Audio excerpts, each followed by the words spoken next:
वैसे तो हनुमान जी की कहानियां आप सबने बहुत सी सुन रखी हैं।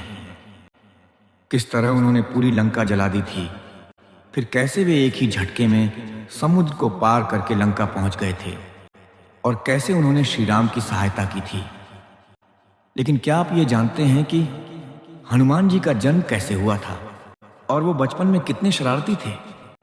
आइए अब आपको हनुमान जी का जन्म कैसे हुआ और कैसे उन्होंने सूर्य महाराज को ही निगल लिया था वो कहानी सुनाते नहीं, दिखाते हैं। और ये कहानी देखने के लिए हमें थोड़ा अतीत में जाना होगा। चलिए समय को थोड़ा पीछे करते हैं और मिलते हैं नटखट हनुमान जी से।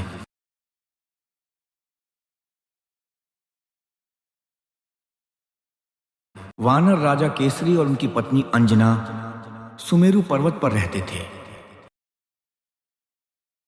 सारी सुख सुविधाएं, आराम और जीवन में सभी प्रकार के ऐश्वर्य होने के बावजूद भी उन्हें चैन नहीं था, क्योंकि उनके पास संतान नहीं थी।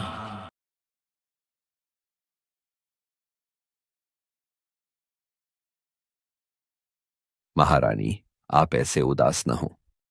स्वामी, हमने सारे जप तप किए, खूब प्रार्थनाएं की, खूब पूजा की, लेकिन फिर भी मुझे एक संतान सुख नहीं मिल पा रहा।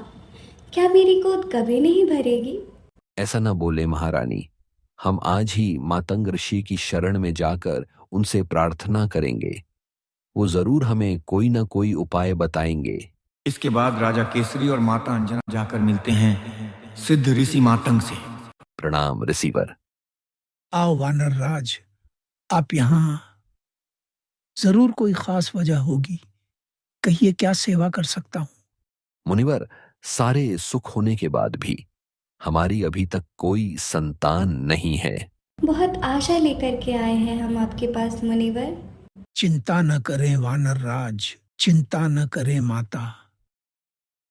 आपको पुत्र की प्राप्ति अवश्य होगी, लेकिन उसके लिए आपको एक कठोर तपस्या करनी होगी। आप दोनों को घने जंगलों को पार करके उस विशाल पर्वत पर जाना होगा और वहां जाकर वायुदेव को प्रसन्न करने के लिए गहन तप में लीन होना होगा। केवल वायुदेव ही आपकी पुकार सुनकर आपको ऐसा पुत्र प्रदान कर सकते हैं जो न केवल शक्तिशाली बल्कि दिव्य गुणों से युक्त होगा। जो आज्ञा गुरुदेव। और इसके बाद दोनों निकल पड़ते हैं घने जंगलों से होते हुए एक विशाल पर्वत पर पवन देव को प्रसन्न करने। दोनों पर्वत पर पहुंचकर एक कठिन तपस्या में लग जाते हैं। कई साल बीत गए, कई ऋतुएं बदल गईं। इधर माता अंजना पवन देव को प्रसन्न करने में जुटी थीं।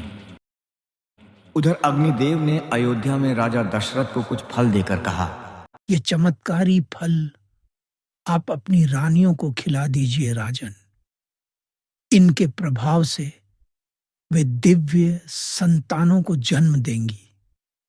इन संतानों का जन्म केवल आपके वंश की रक्षा ही नहीं करेगा, बल्कि संपूर्ण सृष्टि के कल्याण का कारण बनेगा।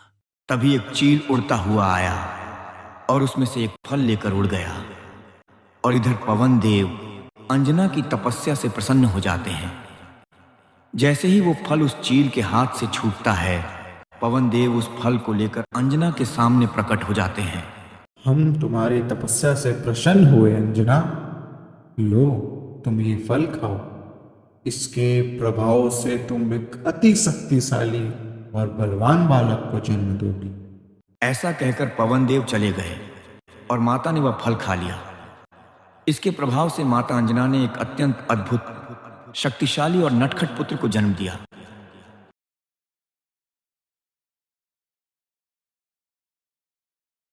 हनुमान जी भी खूब नटखट भरी शरारतें किया करते थे। एक दिन माता अंजना और वानरराज केसरी हनुमान जी को अकेले घर में छोड़कर आश्रम चले गए। अब हनुमान जी तो थे ही शरारती, लगे गुलाटियां मारने, इस पेड़ से उस पेड़ पर उछलने और खुद ही मस्ती करने। अब नटखट बाल हनुमान को मस्ती करते करते भूख लग गई। वो उछलते कूदते बागीचे में पहुंचे और पहुंचते ही देखा कि बाग के सारे फल तो कच्चे हैं।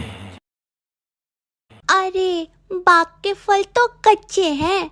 अगर मैं ये कच्चे फल तोड़ूंगा तो पापा मुझे खूब डांट लगाएंगे। लेकिन क्या करूं, भूख भी तो लगी है। तभी हनुमान जी वहीं खिड़की पर बैठ गए और बैठे बैठे उदास होने लगे। तभी उनकी नजर आसमान पर पड़ी और आसमान में उन्होंने सूरज भगवान को देखा। ये लाल लालिमा के साथ आसमान में चमकते सूर्यदेव हनुमान जी को बहुत भा गए। अब बचपन में उन्हें ये कहाँ पता था कि वो सूरज भगवान हैं। उन्हें तो लगा कि वो कोई स्वादिष्ट पका हुआ आम है। तभी हनुमान जी ने सोचा, वाह, काफी पका हुआ आम है। अब माँ बाबा को आने में भी बहुत समय है, तब तक इसे ही खा लेता हूँ। बहुत समय तक भूख भी नहीं लगेगी। अब हनुमान जी ने लगाई एक जोरदार छलांग और उड़ पड़े आसमान की तरफ, बादलों को चीरते हुए।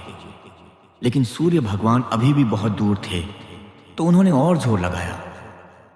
ओहो, बड़ी जोरों की भूख लगी है मुझे, और जल्दी पहुंचना होगा। ये रास्ते में उन्होंने राहु को भी खूब परेशान किया और मजे लिए। उन्होंने राहु से युद्ध किया, उन्हें हराया और फिर दोबारा अपनी खाने की ओर चल पड़े। ये सब देखकर अब राहु को चिंता हुई और वो भागता हुआ इंद्रदेव के पास पहुंचा। उसने जाकर सारी घटना के बारे में बताया। इंद्रदेव बहुत क्रोधित हो गए। कौन है वो जो सूर्यदेव को फल समझकर खाने चला है? क्रोध में वो तुरंत सूर्य के पास पहुंचे और देखा कि एक बच्चा उड़ता हुआ सूर्य को आम समझकर निगलने जा रहा है। इतने नजदीक से देख तो मजा ही आ गया, तो खाके तो और भी मजा आएगा। उन्हें सूर्यदेव को निगलता हुआ इंद्रदेव पीछे से देख रहे होते हैं। जैसे ही हनुमान जी सूर्य को निगलने ही वाले होते हैं, इंद्रदेव अपने वज्र से प्रहार करते हैं। उस प्रहार से बाल हनुमान बेहोश होकर वहीं नीचे गिर जाते हैं। गिरते हुए हनुमान जी को पवन देव पकड़ लेते हैं और उन्हें लेकर एक गुफा में चले जाते हैं। अरे, ये तो इंद्रदेव के वज्र का निशान है। इंद्रदेव को इस नन्हे बालक पे प्रहार करते जरा भी दया नहीं आई। उन्होंने पवन पुत्र पे प्रहार किया है, अब वो मेरा क्रोध देखेंगे।